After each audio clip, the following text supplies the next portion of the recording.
संपूर्ण ब्रह्मांड में जो एक ध्वनि हर वक्त गूंजती है वो ओम है। और चूंकि हम भी इसी ब्रह्मांड का अंश हैं, इसीलिए इस ध्वनि का हमारे जीवन में बहुत ही गहरा असर होता है। ओम का कोई अनुवाद नहीं है। हर धर्म में ओम के महत्व को माना गया है और अपने मूल मंत्रों में इस ध्वनि को जगह दी गई है। ओम शब्द इस दुनिया के सभी प्रमुख संस्कृतियों का एक विशेष भाग है। इसके उच्चारण से हमारे शरीर में अलग अलग जगह कंपन होती है। ओम मुख्यतः 3 अक्षरों अ, उ और म से मिलकर बना है, जो त्रिदेव ब्रह्मा, विष्णु और महेश तथा त्रिलोक भूर भुवः स्वः यानी भूलोक, भुवः लोक या स्वर्ग लोक का प्रतीक है। जैसे कि अ शरीर के निचले हिस्से में यानी नाभि में कंपन करता है, जो हमारी सृष्टि यानी जन्म के प्रतीक ब्रह्मा का वाचक है। उ शरीर के मध्य भाग में यानी हृदय के करीब कंपन करता है, जो कि हमारे स्थिति यानी हमारे जीवित होने का प्रतीक है और विष्णु का वाचक है। म से शरीर के ऊपर यानी कंठ में कंपन होती है, जो हमारे संहार का प्रतीक है और रुद्रावतार यानी महादेव का वाचक है। हिंदू धर्म में लगभग सारे मंत्रों में ओम होता है, लेकिन सिर्फ हिंदू धर्म ही नहीं बल्कि ओम ब्रह्मांड की ध्वनि होने के कारण ये धर्म मुक्त है। इसलिए भारत के सभी धर्म ओम को पवित्र मानते हैं और अपने धार्मिक ग्रंथों में इसे शामिल भी करते हैं। कुछ उदाहरण बताती हूँ, जैसे ओम हम ब्रह्म। यजुर्वेद के 40वें अध्याय के इस 17वें मंत्र में ईश्वर कहते हैं कि ओम मेरा मुख्य नाम है। फिर गीता के 17वें अध्याय के 23वें छंद में प्रभु ने कहा है, ओम तत्सदिति निर्देशो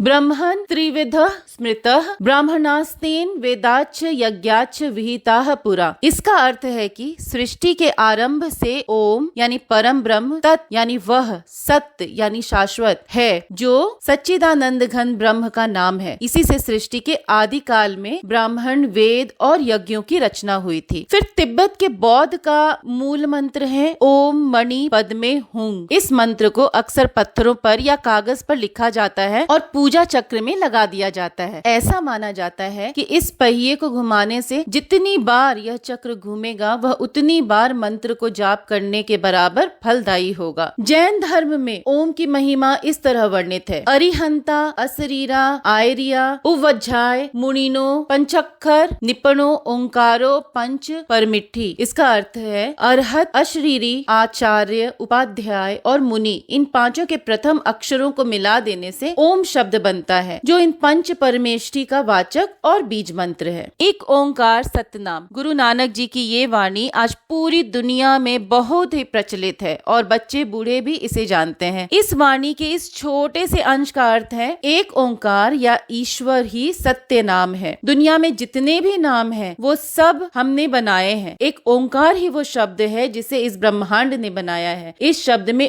ओम शब्द है जो स्वयंभू है। ईश्वर के मुख से जो पहला शब्द निकला है और जिसने इस पूरे संसार की रचना में प्राण डाले हैं वो ओम ही है। दुनिया के सारे शब्द इसी एक शब्द से बने हैं। ओम शब्द इस ब्रह्मांड में सर्वदा था, अभी भी है और हमेशा ही रहेगा। यह एक नियमित स्वर है जिसका कभी भी क्षरण नहीं हो सकता है। इस ब्रह्मांड में कोई शोर नहीं है, सिर्फ एक ही ध्वनि है और वो है ओम। हमारे ऋषियों की इस वाणी को आज के साइंटिस्ट ने भी प्रमाणित किया है और ये पाया है कि ब्रह्मांड की उत्पत्ति के समय निकलने वाला एकमात्र शब्द ओम ही था। सूरज इस ब्रह्मांड में हमारा सबसे नजदीक तारा है, इसलिए वैज्ञानिक बरसों से इससे निकलने वाली ध्वनि को पता करने का तरकीब निकाल रहे थे। सूर्य हमेशा जलता रहता है, जिसका मुख्य कारण उसके अंदर होने वाला हाइड्रोजन और हीलियम गैसेस का चेन रिएक्शन है और ये अपने धुरी यानी अपने एक्सिस पर निरंतर घूमता रहता है। इसके कारण सूर्य से निकलने वाली अग्नि की ज्वालाएं हजारों किलोमीटर ऊंची तक उठती हैं और अपने आसपास के ग्रहों तक ऊर्जा पहुंचाती हैं। इसी ऊर्जा से हमारी धरती पर जीवन का अस्तित्व है, लेकिन सूर्य के आसपास कोई वायुमंडल नहीं है, इसलिए उसकी ध्वनि हम सुन नहीं पाते। कई वर्षों तक दुनिया भर के वैज्ञानिकों ने यह माना ही नहीं कि सूर्य से किसी प्रकार की ध्वनि भी निकलती है, पर लगभग 20 वर्षों तक सूर्य के वातावरण की गति के अध्ययन के बाद नासा के वैज्ञानिकों ने उससे निकलने वाली तरंगों को रिकॉर्ड किया और उससे साउंड वेव्स यानी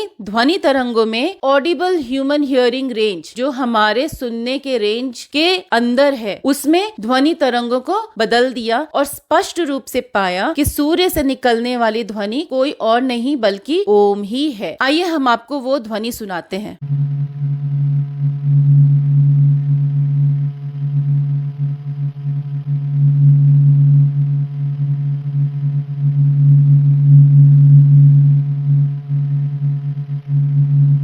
भारत के ऋषियों ने तो हजारों साल पहले ही अपने वेद पुराणों में ये बता दिया था। इसलिए ओम शब्द हमें ऋग्वेद में भी मिलता है। यदि ओम मंत्र को बार बार बिना उसके अर्थ को समझे दोहराया जाए तब इसका अनुभव काफी सुखद, शांत और संतुलित हो सकता है। लेकिन अगर कोई इसके अर्थ को समझ लेता है और इसके जाप करने के अलग अलग तरीकों को जान लेता है तब इसका बहुत ही गहरा और आत्मिक स्तर पर प्रभाव होता है। ओम के निरंतर जाप से हमारा जीवन संतुलित हो जाता है और हम पूरी ऊर्जा के साथ अपना जीवन व्यापन करते हैं। अगर किसी को सुस्ती आती है, नींद आता है या अपने रोज के कार्यों को करने में शक्ति या ऊर्जा की कमी होती है तो उसे निरंतर ओम का जाप करना चाहिए। ओम के जाप से हमारे अंदर वही ऊर्जा आ जाती है जिसने इस पूरे ब्रह्मांड को गति में भी स्थिरता प्रदान कर रखा हुआ है, क्योंकि ओम की तरंगे हमारे आसपास पहले से ही मौजूद हैं, लेकिन ये हमारी धरती के शोरगुल में सुनाई नहीं देता और ये हमारी श्रवण क्षमता के परे भी होता है। इस मंत्र के जाप से हमें परेशान करने वाली तरंगे टूट जाती हैं और हमारे अंदर सकारात्मक विचार आने लगते हैं। वैज्ञानिकों के अध्ययन में ये पता चला है कि ओम के जाप से हमारे अंदर और हमारे चारों तरफ एक अद्भुत प्रकार की फ्रीक्वेंसी वाली तरंगे निकलती हैं। स्त्रियों की ओम जाप का वेव फॉर्म और फ्रीक्वेंसी पुरुषों से अलग होता है। जैसा कि हम देख सकते हैं कि ये जो तरंगे हैं ये एक ही तरह से हर बार अपने आप को दोहरा रही हैं। तो अगर इस तरह की तरंगे लगातार हम अपने अंदर और अपने चारों तरफ बनाते रहेंगे तो ये तरंगे एक तरह का पैटर्न तैयार कर लेते हैं और हमारे अंदर की तंत्रिकाओं को तथा हमारे मस्तिष्क को स्थिरता प्रदान करती हैं। ये उसी तरह काम करता है जिस तरह मंदिर में घंटी बजाने के बाद हमें शांति मिलती है। इससे हम यह निष्कर्ष निकाल सकते हैं कि ओम मंत्र का जाप करने से हमारा मस्तिष्क स्थिर होता है, सांसारिकता दूर होती है तथा अच्छे विचार और ऊर्जा की वृद्धि होती है। यह हमारे शारीरिक तत्व के मुख्य इंटरलॉकिंग प्रणाली का प्रतिबिंब है। ओम एक तरह की सुरीली ध्वनि है जो लयबद्ध तरीके से हमारे अंदर के सभी महत्वपूर्ण प्रणालियों को संतुलित रखता है, जैसे हमारा हृदय, धड़कन, श्वास, मस्तिष्क, हमारे ब्रेन वेव्स के पल्सिंग, हमारे न्यूरॉन्स के अंदर होने वाली ऊर्जा उत्पत्ति, हमारे प्रत्येक कोशिकाओं का धड़कना, हमारा चय अपचय, हमारे एंजाइम्स जो हमारे अंदर के मेटाबॉलिज्म की गति को बढ़ाता है तथा हमारे व्यवहार और हमारी आदतें। तो इस तरह ओम मंत्र हमारे मस्तिष्क को स्थिर करने वाला है और इसके अभ्यास से व्यक्ति प्राकृतिक तरीके से स्वयं में और अधिक गहराई तक प्रवेश करता है, जो हमारे लिए ऊर्जा की औषधि के जैसा काम करता है। धन्यवाद।